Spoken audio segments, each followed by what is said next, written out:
Yo, what is going on, ladies and gents? It's your boy Lampzy back again with another video, and today we're going to be reviewing the informed Gonzalo Higuain card. Now, before I do, guys, I just want to mention to you guys, if you've got any video suggestions or any players that you'd like me to review, just hit me up on my socials on either my Instagram or on my Twitter. The link's in the description below.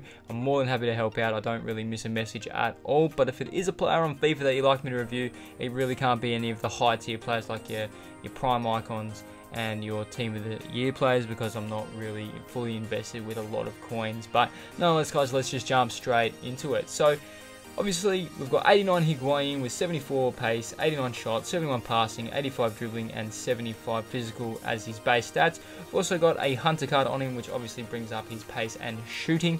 He's a 6'1" striker, high medium work rates. He's also got a 4-star weak foot with 3-star skills. I bought him for 170k.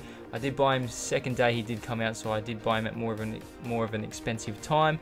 He has played me 30 games.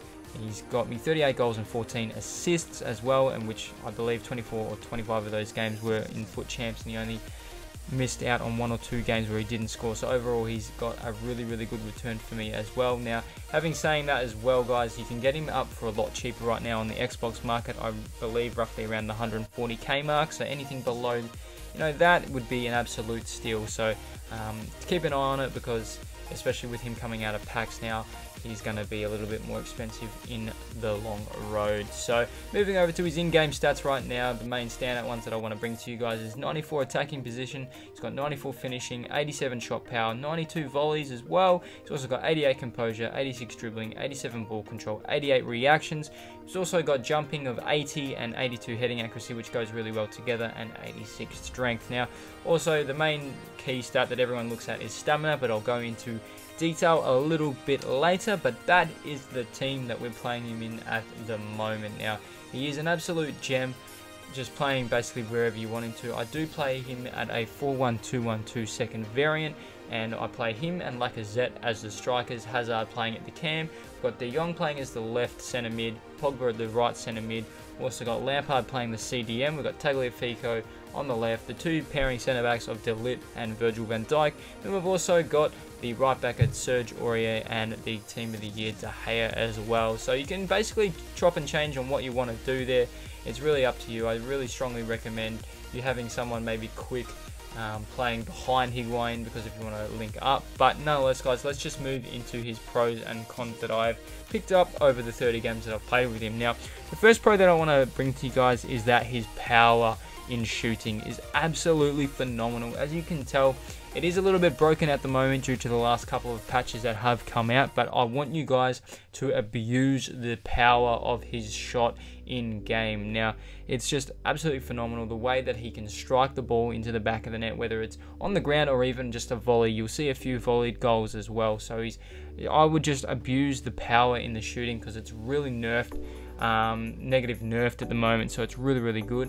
I also want to mention to you guys that he is a real big target man. So if you are a player that likes to use the channels a bit and doesn't like to lob a lot of through balls in, he's definitely your main man. I would definitely use him by himself or even as a pair, so there's no real problem where you want to use him as well. His weak foot is 4-star. Now, I really does feel like it's 5-star, not that we can really tell too much difference in this game anyway, but his weak foot is really strong. And the last pro that I want to mention to you guys is his physicality. Now, there is a couple of goals in here where I've shrugged off players like Varane, running on the ball, where Varane's actually ahead of me and I've pulled him back and I've bumped him off, and he's just gone ahead on goal and scored. So if you can use the left trigger in game, I strongly recommend using it, but just be a little bit careful on where you do it, because FIFA can be a little bit shaky at times, especially if it's in the opposition box, because I give a lot of penalties away doing it.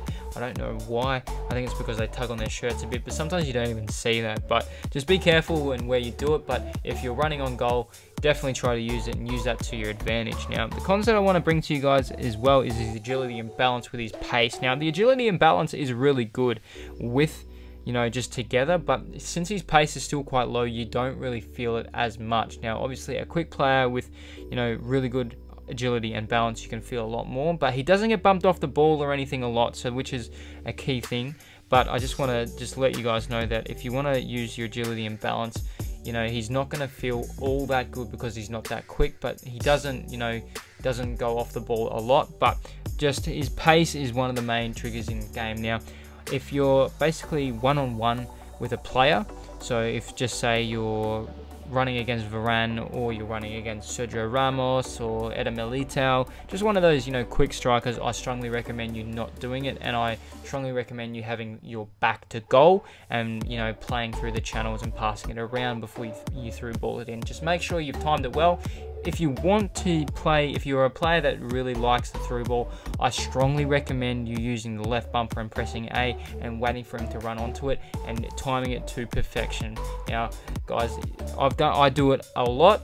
Now, if you time it wrong, you know, he's going to get beaten for pace 9 times out of 10. But if you get it really, really well, he will outrun the striker because the striker's got at least a couple of paces behind him, and he'll be able to bury it between, you know, 22 yards and you know, closer as well. So that's a main point as well. And also his stamina as well is 70.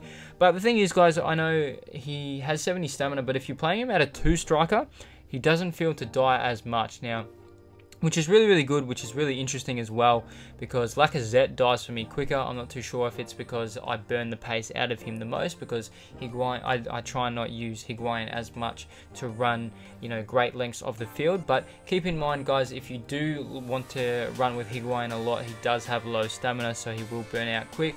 But everyone likes to use super subs in game, so if you were a person that likes to, you know, burn out the pace, I would probably strongly recommend bringing him off to around the 65th minute mark and beyond. So keep that in mind as well, guys. But nonetheless, guys, that is the pros and cons that I want to bring to you guys. He's an absolute gem in game. I really, really love using him. He's such a powerful striker, and the way that he shoots the ball in game is really, really great. But nonetheless, guys, that is Gonzalo Higuain in a nutshell, guys. Like I said before, if you've got any players that you'd like me to review or any videos that you'd like me to do, just hit me up on my socials and I'll be able to help. But nonetheless, guys, that is today's video. I hope you have enjoyed today's video, and I shall see you guys on the next video. Peace out.